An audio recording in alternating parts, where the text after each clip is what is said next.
من تلقاء كاذمة وأمضى البرق في الظلماء بالنظام يا رب بالمصطفى خلق مقاصدنا واغفر لنا ما مضى يا واسع الكرم فمن عينك إن قلت فحمدت وملك قلبك إن قلت استفيق يا حمي يا رب بالمصطفى خلق مقاصدنا واغفر لنا ما مضى يا واسع الكرم مولاي صل وسلم دائما أبدا على حبيبك خير الخلق كلهم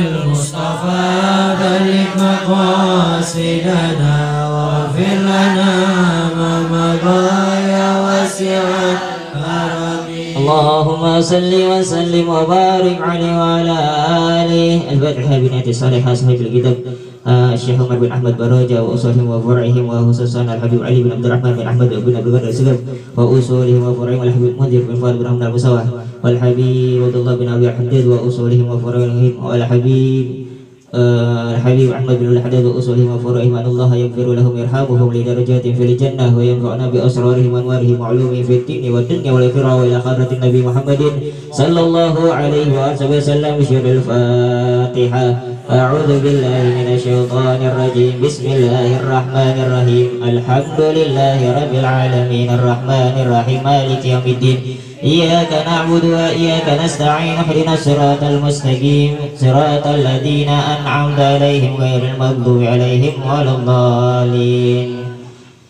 Bismillahirrahmanirrahim. Assalamualaikum warahmatullahi ta'ala wabarakatuh.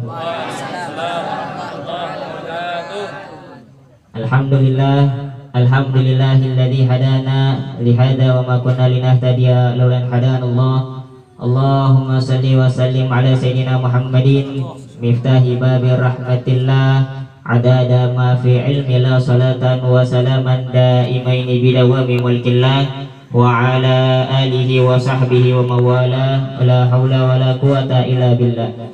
Limpahan puji hadirat Allah Subhanahu wa taala yang maha luhur, maha abadi, yang maha tunggal, yang maha berkasih sayang, yang sampai detik ini Allah Subhanahu wa taala masih memberikan kasih sayangnya kepada kita, hingga Allah Subhanahu wa taala masih memudahkan langkah kaki kita dan meridhoi langkah kaki kita untuk bersama-sama duduk dalam satu tempat yang mana tempat tersebut disebutkan nama Allah dan juga bersalawat kepada kekasihnya Nabi Yuna Muhammad sallallahu alaihi wa alihi wasallam.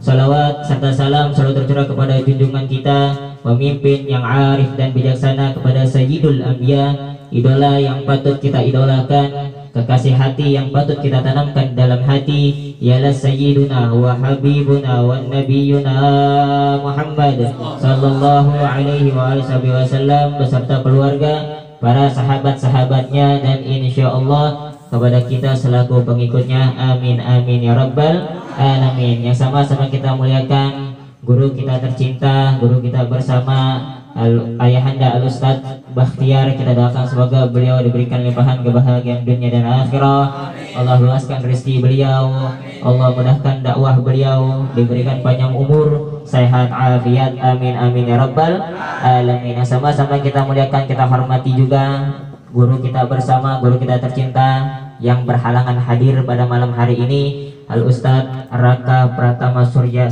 SPD. Kita doakan semoga beliau selalu diberikan limpahan kebahagiaan dunia dan akhirat, diberikan panjang umur, sehat afiat, diluaskan rezekinya dan dimudahkan dakwahnya. Amin amin ya rabbal alamin. Saudara-saudari yang dimuliakan oleh Allah Subhanahu wa taala, hari ini saya dapat tugas dari sahabat saya Ustaz Raka Pratama untuk gantiin beliau karena beliau berhalangan hadir. Beliau juga lagi ada di Tangerang, lagi ada acara. Ini luar biasa, malam hari ini pengajian Irofat setiap saatnya, setiap malam Jumat itu kurang lebih 85% sampai 90% yang hadir adalah para kaum remaja dan juga recehan. Recehan.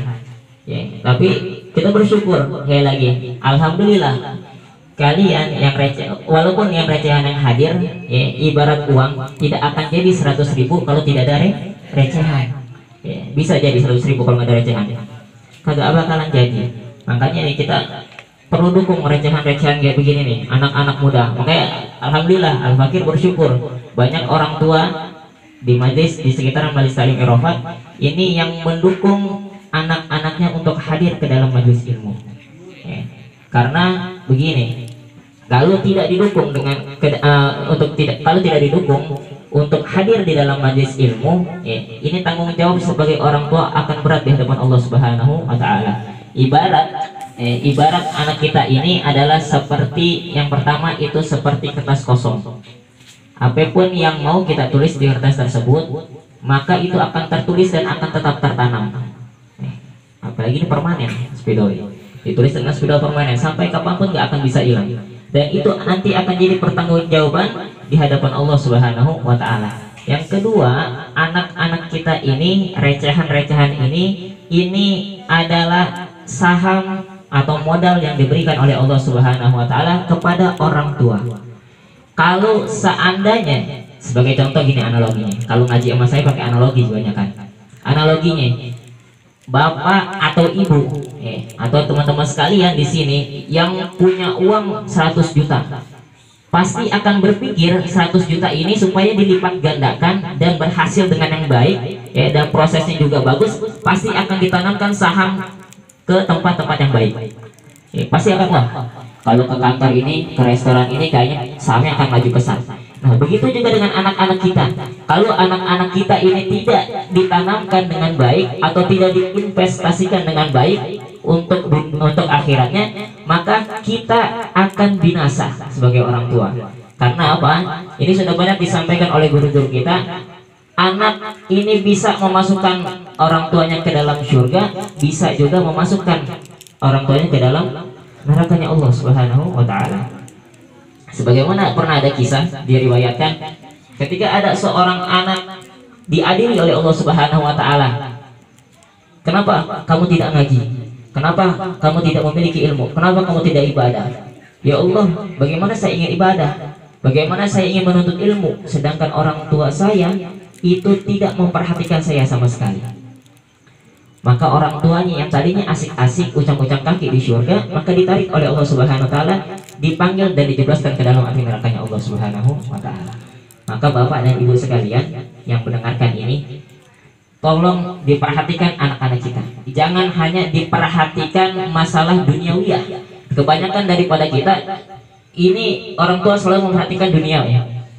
Kalau sekolah sekarang ini lagi masih pandemi, banyak masih online sekolahnya. Diperhatiin, pulsa dibeliin, terus apa lagi, bayaran tetap berjalan, sedangkan ngaji boro-boro bawa duit. Betul? Kadang belum lah. Dan kadang kalau sekolah, ketika jalan sekolah hujan itu dibela-belain sampai tuh anak dibungkus, pakai jas hujan, jangan kurang bungkus pakai jas hujan. Tapi ketika hujan turun, walaupun hatta cuman gerimis, yang keluar apa? Tangannya doang. Mak, gerimis mak, udah libur, satu juga ngerti. Ini gini. Dan yang luar biasanya, ketika sekolah ngambil rapot dibela-belain. Gurunya perempuan dibeliin tas, sepatu, baju. Nanyain, gimana anak saya? IPA-nya, IPS-nya, matematika, bahasa Indonesia. Tapi ketika ngaji, bulan puasa berhenti tong ngaji. Kenapa? Ntar repot, satu minta sirup lagi. Berhenti lagi ngaji. Ini kemunduran Bapak dan Ibu sekalian. Hati-hati diperhatikan anak-anak kita nih. Oke, di sini luar biasa guru kita Ustadz Raka Pratama dan juga Ustadz Bastian mengajarkan kepada kita tentang akhlak. Ini penting Bu. Banyak daripada di antara kita ini tidak mempunyai akhlak anak-anak kita. Dan sebelumnya saya mau beda Ibu antara akhlak dengan adab itu berbeda. Akhlak bina adab itu berbeda sama sekali. Antara akhlak dengan adab itu berbeda. Akhlak ini bersangkut paut dengan hati.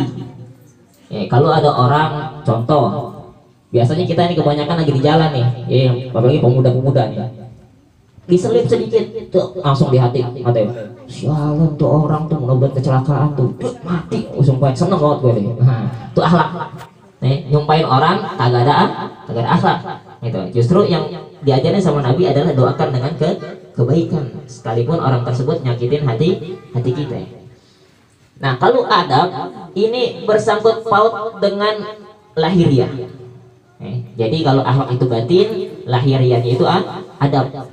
Contoh adabnya, makan pakai tangan kiri atau makan pakai kaki.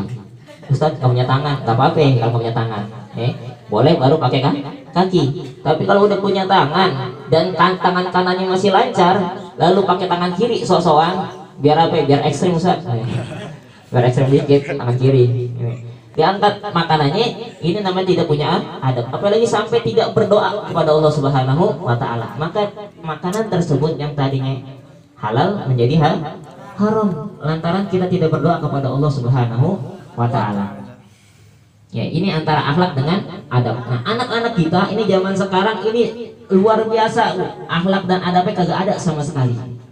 Depan orang tua kalau lewat boro-boro assalamualaikum, boro-boro punten, boro-boro permisi, boro-boro gitulah pokoknya. Ini ngelongos aja, kadang diceng-cengin. Ada usia yang di atas dia, di atas anak-anak kita, orang yang keterbelakangan mental itu dicengin sama anak-anak kita. Ada yang jalannya pengkang, dicengin. Pengkang, jalan pengkang. Walaupun bener pengkang jalannya, tapi jangan dicengin. Ada hidung pesek, hidung mancung ke dalam, keluar dong. Kalau ada orang yang badannya gede, tinggi tuh ke atas, ada ke samping. Kayak gitu. Ini namanya kagak ada akhlak, kagak ada adab anak-anak kita. Makin diajarin, Bu. Makanya daripada orang-orang tua kita nih zaman sekarang ini terlalu sibuk sama duniawi. Anak itu tuh sama emak lu tuh, terus emaknya itu sama bapak lu. Untung tuh anak kagak bilang, gue cari mau bapak lain aja deh. Itu untung anak sama bapaknya kagak bilang kayak begitu. Ini perlu diperhatikan Bapak dan Ibu sekalian, biar apa? Generasi kita ini yang akan datang ini jauh akan lebih baik lagi, dan pemimpin-pemimpin kita ini akan jauh lebih baik lagi dari yang sekarang.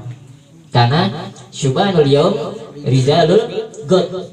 Pemuda hari ini adalah pemimpin yang akan datang, pemimpin di masa depan. Kalau pemudanya banyakkan teler, nyekek botol, narkoba, terus apa lagi? Nyimeng, ngetep, brandy, whisky, topi miring, PA lu. Banyak kayak gitu, mau jadi apa negara kita? Udah mau jadi apa? Dikit-dikit keluar, ngapain lu tong? Gitu, minum mah, dipikir mahnya minum jus, atau minum yang lain. Ini perlu diperhatikan Bapak dan Ibu sekalian. Maka ini sekali lagi luar biasa guru-guru kita mengajarkan tentang akhlak, terutama ini ada akhlak lil banin yang ditulis oleh Syekh Umar bin Ahmad Barojah. Ini kitab ini luar biasa Bapak dan Ibu sekalian. Mulai dari ditanyakan bagaimana seorang anak itu seharusnya beradab, lalu adab dengan orang tua, adab dengan tetangga, adab dengan saudara-saudarinya, terus adab dengan Allah Subhanahu wa Ta'ala, adab dengan Nabi Muhammad Sallallahu Alaihi Wasallam. Ini lengkap paketnya, mulai dari juz 1 sampai juz 4. Kalau kita beli juz Al-Buqat cuma dengan di perut doang, cuma di lahiriah. Tapi kalau kita beli juz ini mulai juz 1 sampai juz 4, ini kenyang lahir wa batiniah. Nah, sekarang kita lanjutkan pelajaran kita. Kemarin diinfoin sama Ustaz Raka, itu Ustaz lagi di fase yang kelima, benar? Oh aja, maka nggak tahu deh, iya aja deh. Lagi di pasal yang kelima tentang Allah Subhanahu wa Ta'ala yang di poin kedua. Kalau yang punya kitabnya itu silakan dibuka sambil dicoret-coret. Coret-coret bukan digambar-gambar gambar Doraemon, taruh gambar Dorayaki, bukan. Jangan coret-coret kayak gitu. Ditulis maknanya, artinya. Makanya kalau ngaji itu bawa oret-oretan buku. Bawa buku, jangan bawa papan tulis, repotan. Tulis ya kita. Di poin yang kedua, di sini disebutkan fayajibu alaika an tu'azzima rabbaka wa tuhibbahu. Fayajibu, maka wajib alaika an tu'azzima, atas kamu untuk mengagungkan rabbaka wa tuhibbahu, serta mencintai Tuhan, mencintai Allah Subhanahu wa taala. Dengan cara apa kita mencintai Allah Subhanahu wa taala? Wa tashkuruhu ala jami'i ni'ami, bersyukur atas segala nikmat yang diberikan oleh Allah Subhanahu wa taala. Nah, Bapak dan Ibu sekalian, saudara-saudari yang dimuliakan oleh Allah, kalau kita berbicara tentang syukur, ini banyak sering. Kadang para mubalik, para dai, para habaib, para kiai itu sering menyampaikan kita bersyukur kepada Allah. Nah, kalau kita ingin disebut sebagai hamba yang bersyukur kepada Allah Subhanahu wa taala, ini ada 3 fase yang harus kita lewati. Nih, ada tiga fase. Enggak cuma sekadar alhamdulillah dapat nikmat sekian, alhamdulillah, alhamdulillah, tapi hatinya busuk, langkahnya ke tempat yang buruk, maka ini bukan termasuk hamba yang dapat dicap sebagai hamba yang bersyukur kepada Allah Subhanahu wa taala. Nah, para ulama kita itu menjelaskan ada 3 fase. Yang pertama itu syukur bil lisan. Syukur dengan lisan, dengan ucapan kita. Apa? Alhamdulillahirabbil alamin. Dapat nikmat dari Allah, walaupun belum dikasih nikmat dari Allah ataupun berupa musibah, tetap kita bersyukur kepada Allah. Contoh, dikasih koreng, alhamdulillah, untung baru koreng, bukan tumor. Benar ya? Dikasih tumor, alhamdulillah, untung cuman tumor, bukan stroke. Terus apa ya? Dikasih stroke, alhamdulillah, untung masih hidup, untung kagak mati.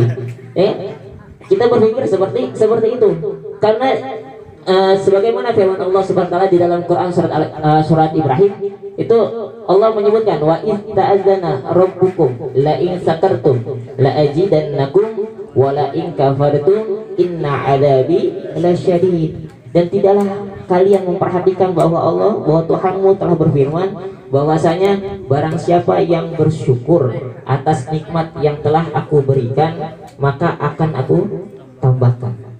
Dan barang siapa yang ingkar terhadap nikmat yang aku berikan, maka siksaku amat pedih. Karena Allah kita kagak minta mata, kita kagak minta telinga, kita kagak minta seluruh fisik kita, tapi dikasih gak sama Allah? Tanpa kita minta udah Allah kan kasih. Nikmat terbesar adalah kita masih punya nih utuh raga kita. Walaupun telinga kadang budak sebelah, terus kuping congean, ada lagi, mau mulut bau naga, artinya masih dikasih nikmat sama Allah Subhanahu wa taala, kita masih diberi fisik yang luar biasa. Kalau kuping sebelah itu budak, kuping sebelah congean, masih ada kuping sebelah. Ustaz, kalau dua-duanya budak gimana Ustaz? Apakah kita masih bisa bersyukur? Harus. Kenapa? Masih ada tetangga yang kasih tahu kita. Ustaz, saya nggak punya tetangga, saya hidupnya sendirian di hutan, gitu. Masih bersyukur? Harus bersyukur. Kenapa? Kita masih bisa menikmati nikmat dari Allah yang lain. Seperti apa? Mungkin bisa makan yang enak. Di hutan bisa berburu segala macam. Ada ayam tinggal diburu. Coba kalau di sini, ayam siapa yang lepas nih? Tetangga apa? Ayam Pak Yanto katanya. Ayam tetangga diomelin. Ayam gue kemana nih kemarin nih?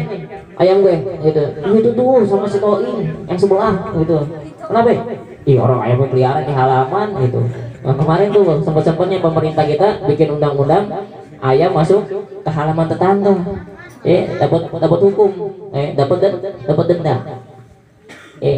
Masih kita harus bersyukur kepada Allah Subhanahu wa taala. Begitu juga dengan Allah kasih mata, jangan lu buat yang kagak-kagak masalah mata. Lu lihat ketika ada di sosial media, yang mau linknya silakan. Ini ada video panas nih. Yang katanya pas di-share apa ya? Orang lagi masak air. Panas gak? Panas. Masak air. Bikin ngelihat yang tidak mata tersebut. Padahal semua apa yang ada di diri kita ini nanti akan dapat pertanggungjawaban di hadapan Allah Subhanahu wa taala. Lalu Kalau seandainya kita cuma bisa bersyukur dengan lisan, ini tidak bisa bersyukur dengan yang lain, makanya tidak bisa disebut sebagai hamba yang bersyukur kepada Allah Subhanahu wa Ta'ala. Ya. Terus yang kedua, fase yang kedua ini asyukru fa biqalbi. Syukur dengan hati. Syukur dengan hati kita dapat nikmat, kita bersyukur pada Allah, alhamdulillah. Kita ingetin bahwasanya semua ini adalah pemberian dari Allah Subhanahu wa Ta'ala, dan suatu saat kalau ditarik sama Allah kita nggak akan nyesel, nggak akan apa itu namanya gerungan gitu. Aduh, baru kemarin gue beli motor tiba-tiba dia diambil sama orang, ya Allah tuh maling sialan banget gitu. Nggak tahu kalau lagi susah apa artinya apa? Artinya itu kan pemberian dari Allah, berarti itu emang bukan rezeki kita. Diambil jangan jadi masalah. Ustaz, tapi kan nyicilnya luar biasa, Ustaz. Artinya itu bukan rezeki kita. Bisa jadi kita kurang sedekah, maka dari situ diambil sama Allah secara paksa. Paham tuh? Insya Allah. Jadi kayak begitu tuh. Kita syukur dengan hati kita, bersyukur sama Allah SWT, meyakini semuanya. Begitu juga ketika kita punya pasangan hidup, istri, anak, suami meninggal, berungang, oh papa, padahal baru kemarin kita pengen rencana liburan bareng, kau udah kagak ada. Lebay, ya, sosokan. Udah tinggalin mama sendirian di sini di kuburan, udah tinggalin malu sendirian di kuburan. Insya Allah sebelum 17 pulang. Ya kagak ada yang mau nemenin dalam kubur. Gak usah lebay rasanya. Gitu. Syukurin semuanya, syukur dengan hati kita. Yang fase terakhir adalah syukur bil amal. Syukur dengan perbuatan kita, tingkah laku kita. Bersyukur dengan ucapan udah alhamdulillah, dapat hati, ya Allah semua ini pemberiannya dari Allah, semua akan kembali dari Allah. Dia diyakinin sama hati. Tapi langkahnya ke diskotik, langkahnya ke klub malam, langkahnya ke jajanan pinggir jalan, itu sama aja. Namanya tidak bersyukur kepada Allah Subhanahu wa Ta'ala. Terus langkah jemari kita selalu ngatain orang, itu ngetik walaupun nggak pakai perkataan tapi ngetik di sosial media itu. Jangan temanin si ini nih, kenapa bung ngetek deh. Jangan temenin dia nih. Lu kenapa nih? Lu hati-hati lu kalau deket sama dia, kenapa? Dia suka mobil meper sembarangan.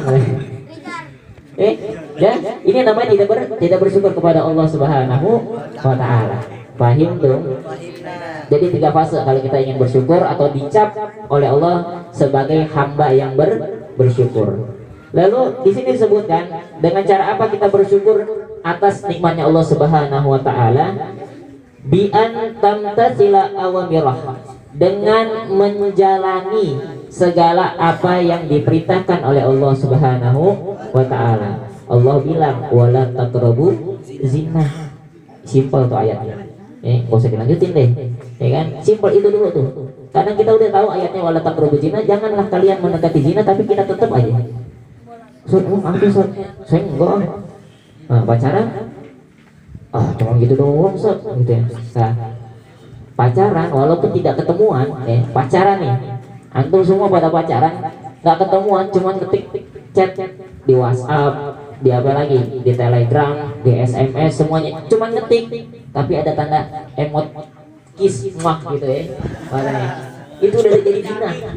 Udah jadi zina. Dan ketika itu pasti hawa nafsu menggebu-gebu. Terus ngebayangin ujung-ujungnya apa? Yang pap dong.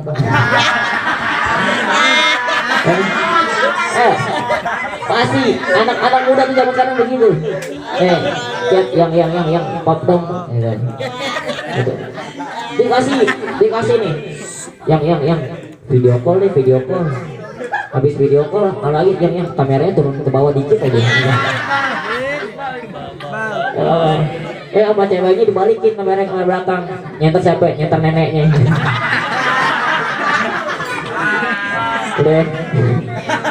Udah pakai kutang melorot sebelah. Kendor lagi. Kayak begitu. Udah kita tahu dari Allah wala taqrabu zina, janganlah kalian mendekati zina, tapi kita tetap untuk mendekati zina. Ini maka tidak bersyukur kepada Allah Subhanahu wa taala. Lalu wa tajtaniba nawahiyah, dan menjauhi segala apa yang dilarangnya. Kata Allah larang A, dijauhin, jangan dideketin. Kayak tadi wala taqrabu zina, jangan dideketin. Kita tetap selangkah, 2 langkah dideketin. Makanya nih Neng, perempuan, kalau seandainya ada yang bilang gini, kalau seandainya ada yang bilang ke kalian gitu, gue suka sama lu gitu. Oh lu suka sama gue? Suka apa cuma sekedar cinta, apa cuma sekedar suka gitu ya? Gue cinta sama lu udah cinta, buktiin dong cinta lu. Ini gue ngungkapin ke lu, itu bukan pembuktian. Lu datang temuin gue ke sama kedua orang tua gue, bilang kalau lu pengen melamar gue, ngehibah gue dan nikahin gue. Nah gitu caranya. Jangan nih sekarang perempuan lebay bahasanya, lebay. Gue suka sama lu. Oh yang benar abang, dari mana suka sama ayu? Neng bagaikan rembulan di tengah malam, bagaikan rembulan di tengah malam dan matahari di siang hari. Jangan mesem-mesem langsung, jangan. Abang. Kalau kalian belajar IPA itu rembulan gompal-gompal dan matahari gompal-gompal, nggak ada yang mulus. Artinya apa? Jelek lu bilangnya. Ustaz tadi kan cahayanya rembulan, mau nggak bopak nih, bopeng, tapi ada cahayanya, mau nggak? Lebih baik mana? Redup tapi mulus. Coba kalau motor ataupun TV ada gompal sedikit, walaupun bahasanya apa itu? Covernya bagus, tapi mesinnya gompal-gompal, bakalan dibeli gak motor? Kagak bakal dibeli. Begitu, jangan mau lu digombalin kayak begitu. Engkau bagai rembulan di malam hari, dan engkau bagaikan matahari di siang hari. Kau bagaikan tahu bulat keliling. Jangan mau digombalin kayak begitu gitu. Bilang abang bulldog gitu. Ustaz bullshit lah, bukan bulldog. Bullshit itu masih rendah. Nah kalau bulldog itu udah lebih tinggi. Yang lewer kemarin tuh pipinya tuh. Tuh bulldog gitu. Jadi tuh hati-hati nih buat perempuan nih. Kalian jangan mudah termakan oleh rayuan para lelaki. Karena nih lelaki senjatanya banyak, hati-hati gitu. Ibarat orang memanah itu nggak cuma satu panahnya. Kalau dia nggak kena satu, bisa kena yang lain. Paham tuh? Insya Allah. Lalu selanjutnya wa antu antima aidan jami'a malaika, dan hendaknya kalian juga mengagungkan seluruh malaikat-malaikatnya Allah Subhanahu wa taala. Ada berapa malaikatnya Allah? Hah? Ada banyak Ustaz, tapi yang saya tahu cuma 10. Nah yang wajib kita ketahui cuma 10. Apa ya? Jibril, Mikail, Israfil, Idrail, Munkar, Nakir, Raqib, Atid, Malik. Untung bener loh, Malik Jamal. Yang ketiga Malik Jamal. Nah tugas-tugasnya harus sudah diketahui tuh. Nah ini wajib kita ketahui. Nah ada juga malaikat itu yang tugasnya setiap hari cuma menghitung tetesan air hujan. Dan ada malaikat yang tiap hari itu cuma tugasnya menghitung sholawat dari umatnya Nabi Muhammad Sallallahu Alaihi Wasallam. Dan ada tugasnya malaikat itu yang tiap hari, tiap saat itu tugasnya cuma zikir, cuma berdoa, cuma mengagungkan Allah Subhanahu wa taala. Jadi ada masing-masing tugas. Bahkan diriwayatkan bahwasanya malaikat yang masuk ke dalam Hijr Ismail itu kurang lebih 70.000 malaikat yang masuk dan tidak akan keluar lagi ke dalam. Kalau udah masuk 70.000 itu nggak keluar lagi. Dan kalau ngomongin malaikat, ini sayapnya malaikat ini itu luar biasa luasnya. Bahkan kalau bisa dihamparkan, ini sayapnya malaikat ini menutupi seluruh alam semesta. Jadi jangan lu bayangin malaikat itu kayak yang digambar-gambar tuh. Ada sayapnya, terus sampai tuh bentuknya kayak begitu gitu. Ada lelaki, ada perempuan, Jangan dibayangin kayak begitu. Itu cuma orang-orang yang tidak bertanggung jawab yang bikin seperti itu. Ya, gambarnya kayak begitu, sayapnya model apa? Cambo di fit. Kagak boleh tuh dibayangin. Akidah kita itu adalah cukup mengimani malaikatnya Allah Subhanahu wa taala tanpa kita mengetahui bagaimana sih itu bentuk fisiknya malaikat. Bahkan dijelaskan itu, wah kayak begini nih sayapnya lebar, udah cukup. Jangan, wah ada lelaki ada perempuan deh, wah ada yang mirip Britney Spears ya. Jangan dibayangin seperti itu. Terus wa rusulihi wa anbiyaihi, dan juga para rasul dan juga para nabi-nabinya, utusannya Allah dan para nabi Allah. Kita juga harus mengagungkan. Ustaz, kan para nabi, para rasul itu nggak perlu diagungin, dia udah agung betul. Nabi emang tidak butuh pengagungan kita, tapi kita butuh kepada nabi dan juga kepada rasul. Makanya kita agungin. Makanya waktu bulan 8 ada orang yang menghina Nabi Muhammad. Dia ngaku umatnya Nabi Muhammad tapi menghina Nabi Muhammad. Kayak Kiai udah nyampein, beberapa pekan yang lalu Kiai udah nyampein. Bilang Nabi lahir itu biasa-biasa aja, Nabi itu rembes, Nabi itu belekan, Nabi begini. Wah, itu nggambarin diri dia, bukan nggambarin Nabi Muhammad. Kalau Nabi Muhammad itu justru di kitab Maulid Adia Ulami yang ditulis, yang dikarang oleh Sayyidil Habib Al-Habib Umar bin Muhammad bin Salim bin Hafid bin Syekh Abu Bakar bin Salim. Lihat Adia Ulami. Tahu gak artinya Adia Ulami itu apa? Adia Ulami itu artinya adalah cahaya yang terang benderang. Dan kalau seandainya di kitab Syamsul Duror itu dijelaskan, di Mahlul Qiyam itu dijelaskan, anta samsun anta badrun anta nurun fauqa nuri anta isiru wa qali anta wa husuduri. Lihat, engkau cahaya, engkau seperti cahaya matahari, engkau seperti cahaya rembulan.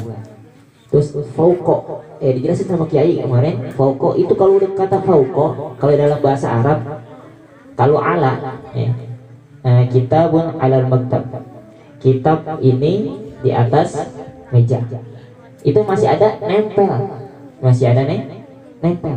Tapi kalau udah fauqa ini cahaya di atas cahaya, artinya apa? Kagak nempel, artinya ini melebihi daripada cahaya yang ada, melebihi daripada cahaya yang ada. Makanya kalau ada orang yang menghina Nabi Muhammad, kita jangan percaya sama dia. Jangan tiba-tiba ya udah nggak usah diagung-agungin, orang Nabi Muhammad biasa aja ke orangnya gitu ya. Lihat di kitab Syamsul Duror juga, basyarun laka basyar. Iya, Nabi Muhammad tuh manusia, tapi bukan manusia biasa. Paham tuh? Insya Allah. Jadi kita harus mengagungin utusannya Allah dan juga para nabinya Allah Subhanahu wa taala. Mau nabi siapa pun itu, Nabi Isa. Jangan digambarin, soalnya Ustaz ada agama lain bilang Nabi Isa ini anak Tuhan. Nah, itu agama dia, akidah dia. Kita jangan ikutin. Justru kalau seandainya Nabi Isa itu anak Tuhan, cari bidannya siapa? Cari bidannya, nama bidannya siapa yang lahirin? Justru ini kebesaran dan keagungan Allah Subhanahu wa taala yang memberikan anak tanpa adanya suami. Makanya Siti Maryam ini adalah perempuan suci yang tidak pernah disentuh oleh lelaki. Nah begitu juga nih sama perempuan, jangan mau tuh disentuh-sentuh sama lelaki, murah banget. Bapak juga jangan mau pak, anaknya kalau anaknya pak saya izin nih pak bawa anak bapak diopahin martabak doang, jangan mau, murah banget harga martabak. Suruh pulang orang kayak begitu, gitu. Mau ngapain bawa anak gue? Gitu. Ini pak cuma ajak jalan-jalan biar anak bapak senang, enggak, sama gue juga senang. Ya diajak jalan-jalan keliling jajan kagak, nongkrong di playoper kan bego. Nongkrong di playoper kalau ditanya, mas, habis sih nongkrong di playoper nggak ada tempat yang lebih bagus lagi. Di sini indah mas, indah apa? Lu lihat di bawah tuh banyak kereta api. Buat apa indah apaan lu? Terus banyak tai ngambang, lihat ya. Jangan mau kayak gitu, itu murah harganya. Perempuan itu nih, kita melenceng sedikit nih, perempuan itu harganya mahal. Kalau dikategorikan itu seperti intan permata. Coba ada gak kira-kira nih berlian atau permata yang kira-kira diletakin sembarangan? Kagak ada. Justru ketika ada pameran di mall itu pengamanannya luar biasa. CCTV bisa 50. Kanan, kiri, barat daya, barat Sumedang, macam-macam deh, ya kan? Barat sono ada. Terus ditambahin laser. Wah, tambahin laser. Laser bukan laser yang buat sunat tuh. Laser, pengamanan. Terus dipantau setiap hari. Itu pengamanannya luar biasa. Perempuan juga dijaga sama Allah Subhanahu wa taala ini dengan sangat luar biasa, bukan terjadi pengekangan. Kalau ada orang yang bilang ini Islam mengekang perempuan, itu salah, luar biasa. Justru Islam amat sangat memuliakan perempuan. Buktinya apa? Buktinya ada Quran surat An-Nisa. Kagak ada Quran surat Ar-Rijal. Ada surat perempuan dikasih keistimewaan apa? Ada Quran surat An-Nisa, kagak ada Quran surat Ar-Rijal. Ini yang luar biasanya perempuan. Dan perempuan kalau mau masuk surga tuh gampang, gak repot-repot. Cuma 4 pintunya. Yang pertama, jalanin sholat 5 waktu. Yang kedua, itu puasa di bulan Ramadan. Tapi mungkin nggak mungkin Ustaz, pasti kan ada libur nih. Bener. Tapi masih ada pintu yang ketiga, pintu yang keempat. Yang ketiga ini menjaga kehormatan dirinya. Makanya kalau jadi perempuan tuh harus mahal. Diajakin ke sini, jangan boleh deh bang, ayo. Jangan ho aja lu kayak ayam dikasih makan beras. Kalau dikasih mau diajakin kemana, jangan emang saya barang apaan gitu. Emang saya perempuan apaan, pakai tuh kata-kata kayak gitu kan. Kualitasnya harus dijaga perempuan, ya kan. Yang ketiga tuh, pintu yang ketiga, menjaga kehormatan dirinya. Dan yang keempat itu ridho dari suaminya. Ini penting nih, perempuan kalau udah nikah kayak ini masih pada jomblo ya. Kasihan. Lagi kiamat loh.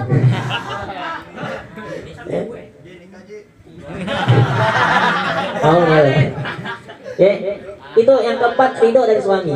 Walaupun sepele, bahasa kasarnya cuma mau beli bumbu dapur ke depan warung, ini harus mendapat persetujuan dari suami. Bilang sama suaminya. Kalau suami kagak bilang, ya silakan, boleh, jangan keluar dari rumah. Ustaz nggak masak dong, nggak apa-apa. Masak yang sebisanya, masak seadanya. Pulang suami bikinin kopi, maaf, aku belum dapat izin dari kamu, tadi WhatsApp nggak dibalas-balas. Aku pengen ke warung beli bumbu dapur, kamunya belum balas, jadi aku nggak keluar. Nah ini perempuan yang soleha. Makanya perempuan hati-hati nih, Ustaz. Banyakan dari kita sekarang, suami itu selalu mengizinkan atau meridhoi istrinya itu kerja di luar. Padahal hati-hati, ketika wanita itu udah menikah, ini auranya lebih terpancar keluar. Dan berapa banyak kita lihat, mungkin yang kantoran coba dilihat. Berapa banyak yang perempuannya yang udah bersuami itu digodain sama rekan-rekan kerjanya. Kira-kira ini bapak setuju gak? Atau bapak ridho gak kalau istri bapak ini suatu saat digodain seperti itu? Ustaz kalau kayak gitu kagak makan dong Ustaz. Kan bapak kerja. Ustaz nggak cukup, cuman kitanya yang merasa tidak cukup. Makanya kita itu bisa disebut tidak bersyukur bukan Allah kasih kita rezeki yang sedikit. Bukan karena Allah kasih rezeki kita yang sedikit, tapi rasa syukur kita kepada Allah yang sempit. Jangan jadiin 100 nih. Baru jadiin 100 lagi. Syukur itu bukan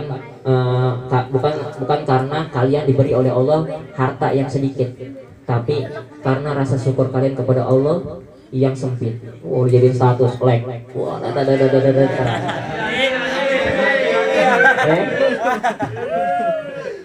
makanya syukur itu seperti itu. Makanya janganlah, boleh istri-istri kita itu bisnis silakan, tapi kalau untuk kerja di luar tolong dijaga. Berapa banyak yang terjadi perselingkuhan di luar lantaran si istri itu pun mengiyakan.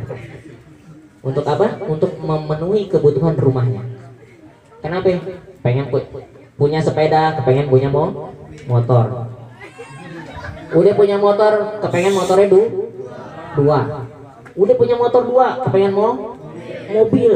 Udah kepengen mobil, kepengen rumah. Dari rumah kepengen pesawat, helikopter, macam sebagainya.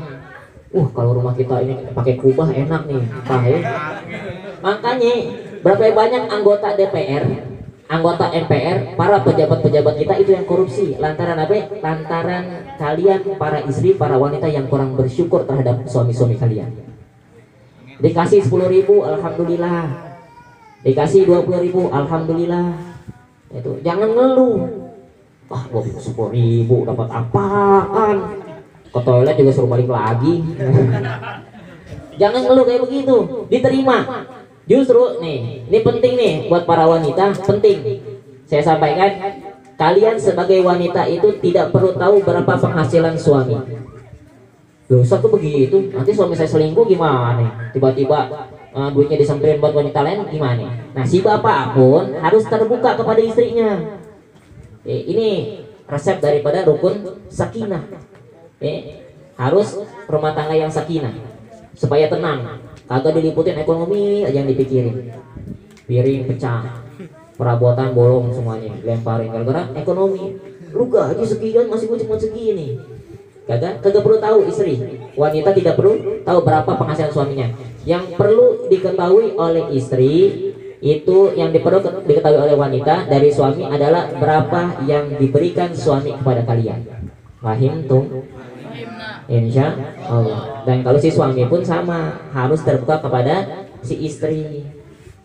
Dan istri juga nggak boleh protes, mau dikasih berapa pun terima. Fahim tuh? Insya Allah. Dan wassolihina min ibadi. Dan juga kita harus mengagungkan orang yang saleh dari hamba-hambanya Allah Subhanahu wa ta'ala. Wa tuhibbahum li'annahu ta'ala yuhibbuhu. Dan mencintai mereka karena Allah juga mencintai mereka. Nah, buat orang-orang soleh, orang-orang alim, hamba-hambanya Allah ini wajib kita cintai dan kita agungkan. Ketemu orang soleh, jangan lu bedain sama orang soleh lainnya. Ustadz pulang ilmunya si cetek sama ustadz ini, ya jangan, diagungin semuanya. Nah, ada guru kita Ustadz Bakhtiar di sini. Itu tiba-tiba datang ustadz dari luar masuk kemari, jangan lu acuhin Ustadz Bakhtiar, namanya golil adab, adab yang buruk, nggak boleh kayak gitu. Justru diagungin Ustadz Bakhtiar. Wah, ini guru gue datang juga. Kalau datang sama guru dari luar, ustadz luar, habaib dari luar datang cium tangan bolak-balik, sama guru kalian juga yang datang di sini harus bolak-balik, jangan dibedain.